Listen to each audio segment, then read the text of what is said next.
நீங்க யார்கிட்ட வேணா பேசுங்க, பேசாம இருக்க நோ ப்ராப்ளம். பட் நான் சொல்ற ஒரு 5 பேத்துல நீங்க பேசியே ஆகணும். அதுலயும் 5வதா ஒருத்தன் இருக்கான். அவன் கொஞ்சம் டேஞ்சர் தான்.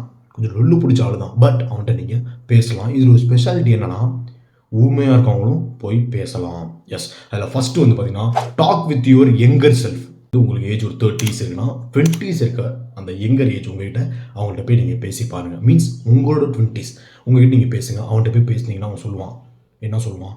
"டேய் என்னென்னமோ சொன்னியேடா, இப்ப என்னடா பண்ணிட்டு இருக்கியே?" அப்படின்னு அவன் உங்கள்ட்ட கண்டிப்பா கேட்பான். நீங்களும் அதுக்கு பதில் சொல்லலாம். பதில் சொல்லும்போது தான் உங்களுக்கு ஒரு கிளாரிட்டி கிடைக்கும். அந்த கிளாரிட்டி ஒரு கான்ஃபிடென்ட்ட குடுக்கும். இவன் தான் மொத ஆள். அண்ட் தென் 2வது ஆள், talk with your future self.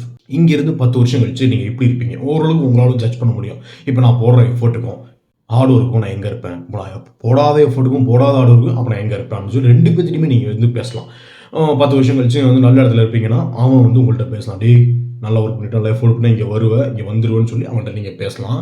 எஃபோர்ட்டே போடாம, ஹார்ட் ஒர்க்கே பண்ணாம ஜாலியா சுத்திட்டு இருக்கவங்கள்ட்டயும் 10 வருஷம் கழிச்சு, "டேய் பரமா படிடா" அப்படின்னும் அந்த ஃபியூச்சர் உங்ககிட்ட சொல்லலாம். நீங்களும் ஃபியூச்சர் கிட்ட பேசலாம். "டேய் படிக்கிறேன்டா, பண்றேன்டா" அப்படின்ட்டு நீங்க வந்து பேசலாம். அண்ட் தென் 3வது, டாக் வித் யுவர் ஃபியர். நீங்க வந்து உங்க ஃபியர் கிட்ட வந்து நான் போய் பேசுங்கன்னு தான் சொல்றேன். இந்த ஃபியர் கிட்ட போய் சண்டை போடாதீங்க.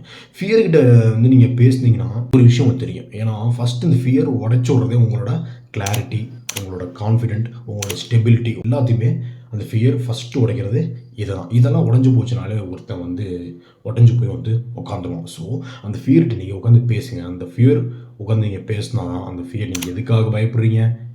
ஏன் பயப்படுறீங்க? அந்த ஃபியர்லருந்து எப்படி வரும்? எப்படி வெளியில வரணும்? அப்படிங்கிறத உங்களுக்கு ஒரு அகைன் ஒரு கிளாரிட்டி கிடைக்கும். அண்ட் தென் 4வது, talk with you someone you lost. ஏன்டா அதான் நம்மள தொலைச்சிட்டு போயிட்டாங்களே, அவங்கள்ட்ட போய் என்னத்தடா பேசுறது? அப்படின்னு நீங்க கேட்கலாம். நான் போய் வந்து உங்கள நேர்லயோ, இல்ல ஃபோன்லயோ, இல்ல சோசியல் மீடியா பிளாட்ஃபார்ம்ஸ்லயோ நான் வந்து பேச சொல்லல. Just talk them with silence. Yes. இந்த சைலன்ஸ்ல நீங்க அவங்களோட சப்போஸ் நீங்க வந்து அவங்கள மிஸ் பண்ணியிருக்கலாம்.